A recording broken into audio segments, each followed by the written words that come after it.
Digital exclusive లో మనం చూస్తున్నాం భీమవరంలో అతి కిరాతకంగా తల్లిని తన తమ్ముడిని అంత దారుణంగా హత్య చేశాడో గురుపూడి శ్రీనివాస్. తన గురించి మనందరికీ తెలిసిన విషయమే. దీనికి సంబంధించి పోలీసులు కేసు నమోదు చేశారు, దర్యాప్తు కొనసాగిస్తున్నారు. ఇప్పుడు దర్యాప్తులో భాగంగా విస్తుపోయే విషయాలు తెరపైకి వస్తున్నాయి.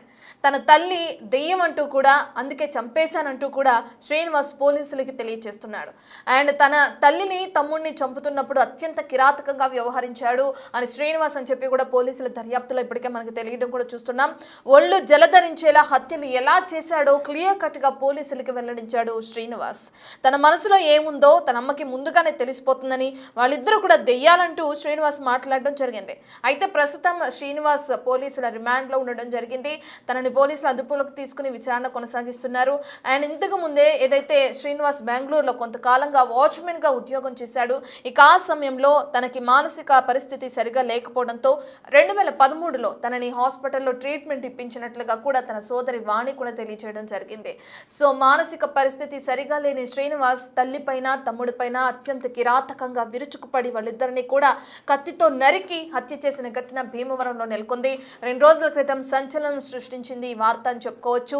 సొంత తల్లినే దెయ్యం అంటూ కూడా తను ఏ విధంగా అయితే హత్య చేశాడో ఆ తీరు చూస్తే తన మానసిక పరిస్థితి ప్రస్తుతం ఏ విధంగా ఉందో కూడా మనకి క్లియర్ గా అర్థమవుతుంది.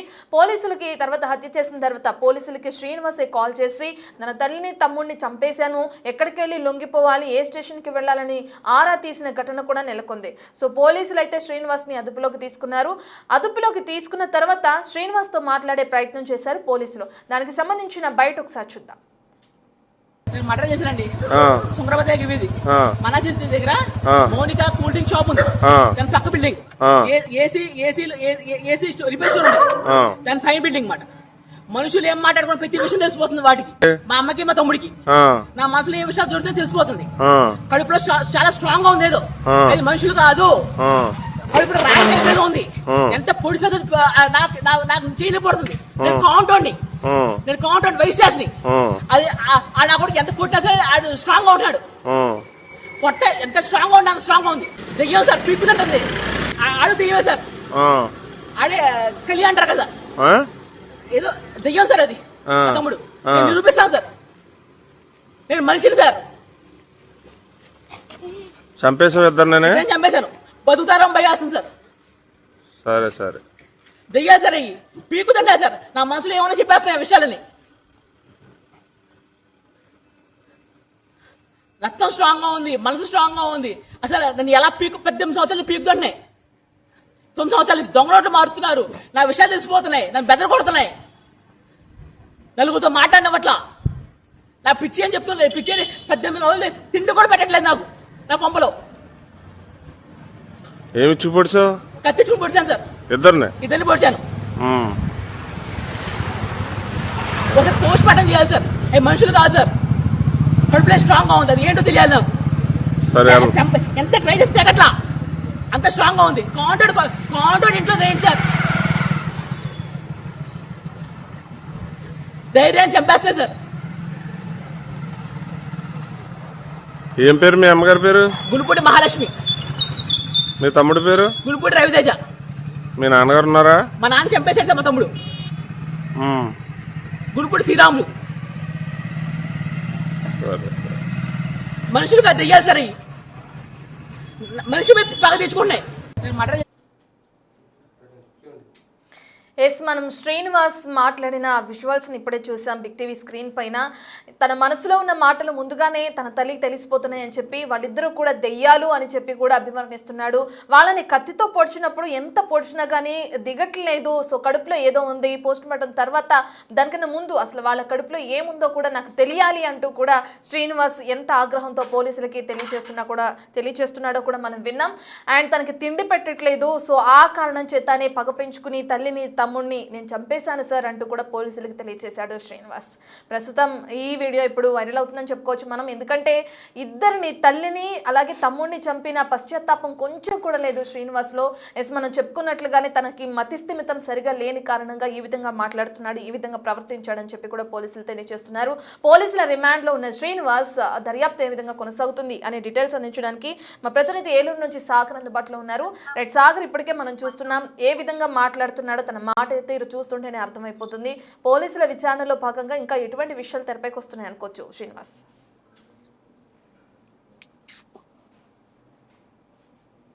రైట్ సాగర్.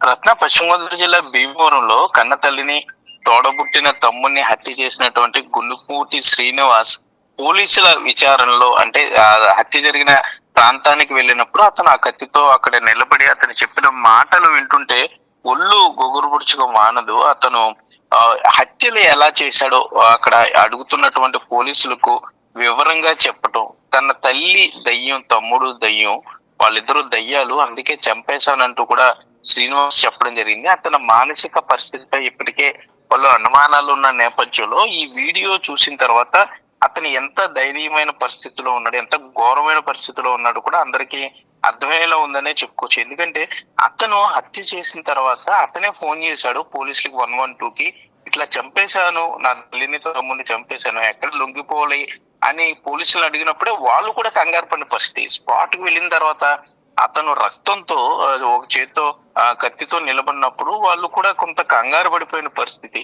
ఈ హత్య ఏ విధంగా చేశాడు, పొడుస్తుంటే వాళ్ళ అమ్మని వాళ్ళ తమ్ముడిని పొడుస్తుంటే కత్తిని పొట్టలోకి దిగట్లేదు, వాళ్ళ నా చెయ్యి నొప్పి పుడుతుంది కానీ వాళ్ళకి ఏమీ కావటం లేదు, పొట్ట లోపల ఏదో ఉంది, పోస్ట్ మార్టం చేసి ఆ పొట్ట లోపల ఏముందో నాకు తెలియాలి, పోస్ట్ మార్టం చేయండి అంటూ కూడా శ్రీనివాస్ మాట్లాడడం అది ఎంత భయానకంగా ఉందో వినేవారు కూడా, చూసిన వారు చాలా బెంబేలెత్తిపోయే పరిస్థితుల్లో అతను మాట్లాడటం చూడొచ్చు. తల్లిని తమ్ముని చంపేసిన తర్వాత మళ్ళీ వాళ్ళు భయంగా ఉంది సార్ అంటే అతను పోలీసులకి చెప్పడం చూస్తుంటే ఎంత మానసిక పరిస్థితి దిగజారిపోయిందో కూడా అర్థం చేసుకోవచ్చు. పోలీసులకి చాలా ధైర్యంగా అతను అంటే తాను ఏమనుకుంటున్నాడో వాళ్ళ అమ్మ ముందుగానే చెప్పేస్తుంది. మహాలక్ష్మి హత్యకు గురైనటువంటి మహాలక్ష్మి ముందుగానే చెప్పేస్తుంది. ఇటువంటి మానసిక పరిస్థితిలో ఉన్నటువంటి శ్రీనివాస్ బయటికి వెళ్ళి గొడవలు తేవడం, అందరూ ఘర్షణలో పడటం, లేకపోతే అది వేరే దారికి తీయటం ఇష్టం లేక తల్లి దాన్ని అర్థం చేసుకోలేని పరిస్థితిలో ఉన్న అతను కావాలనే ఆపుతున్నారని చెప్పడం, అట్లా ఆపుతున్నారు తను బయటికి వెళ్ళనివ్వకుండా, నలుగురితో మాట్లాడనివ్వట్లేదు అన్న కారణంతో అత్యంత దారుణంగా అంటే సుమారుగా 2-3 గంటల పాటు వాళ్ళని హత్య చేసి ఉంటాడనేది పోలీసులు అయితే భావిస్తున్నారు. ఇటు అంటే సాగర్ మనం చూస్తున్నాం బెంగళూరులో నుంచి వచ్చిన తన సోదరు ఎవరైతే ఉన్నారో వాణి కూడా కొన్ని సంచలన విషయాలు తెలియజేస్తున్నారు. 2013లో ఉన్నప్పుడే మతిస్థిమితం సరిగా లేక తనకి ట్రీట్మెంట్ కూడా ఇప్పించామని చెప్పి తన సోదరి వాణి చెప్పడం కూడా మనం చూస్తున్నాం. తనతో మాట్లాడే ప్రయత్నం మీరు చేశారా? ఎప్పటి నుండి ఇతను ఈ విధంగా ఇబ్బంది పడుతున్నారు? అంటే పుట్టుకతోనే మతిస్థిమితం సరిగా లేక ఇబ్బంది పడుతున్నాడా శ్రీనివాస్? మధ్యకాలంలో ఏదైనా ఇష్యూ వల్ల డిస్టర్బ్ అవడం జరిగిందా? ఆ డీటెయిల్స్ ఏమైనా తన సోదరు తెలియచేయడం జరిగిందా? శ్రీనివాస్ సోదరి బెంగళూరు నుండి చేరుకున్నారు. మహాలక్ష్మిలో భీమవరం ఆసుపత్రి మార్చరీలో ఉంచారు. ప్రస్తుతం వారికి మృతదేహాలకి పోస్ట్ మార్టం నిర్వహిస్తున్నారు వైద్యులు. ఈ బెంగళూరు నుండి వచ్చినటువంటి ఈ సోమశెట్టి సోదరు వాణి అక్కడ చేరుకుని తన తమ్ముడు గురించి ఆవిడ పోలీసులకి చెప్పడం జరిగింది. 2013 నుండే అతనికి మానసికంగా బాగలేదు, చాలా ఆసుపత్రిలో చూపించారు. కొంతకాలం తమిళనాడులోని ఓషియన్ మెడిటేషన్ కేంద్రంలో కూడా అడ్మిట్ చేశారు. అక్కడ కొన్నాళ్ళు మెడిటేషన్ చేసిన తర్వాత కొన్ని రోజులు బాగోవడంతో ఇంటికి తీసుకొచ్చారని చెప్తున్నారు. మరలా మొన్న ఈ సంవత్సరం అక్టోబర్ 13న బెంగళూరు వచ్చి అక్కడ బెంగళూరు ఆసుపత్రిలో అక్కడ టెస్ట్ చేయించుకుని మెడిసిన్స్ కూడా తీసుకువెళ్ళాడని అయితే సోదరు చెప్తుంది. ఆమె పూర్తిగా బాధలో ఉందనే చెప్పుకోవచ్చు. ఒక పక్క సోదరుడు మానసిక పరిస్థితి ఇంత దిగజారిపోవటం, అదే సోదరుడు తల్లిని తమ్ముడిని కూడా హత్య చేయడం, అత్యంత ఘోరంగా హత్య చేయడం, అతని మాటలు ఆమె కూడా విన్న తర్వాత ఆమె కూడా పూర్తి షాక్ లోకి వెళ్ళిపోయిన పరిస్థితి ఉంది. ఈ ఎవరైతే హంతకుడు శ్రీనివాస్ ఉన్నాడో బెంగళూరులో కొంతకాలం అతను వాచ్మెన్ గా కూడా పనిచేశాడు, కొన్నాళ్ళు బానే ఉన్నాడు.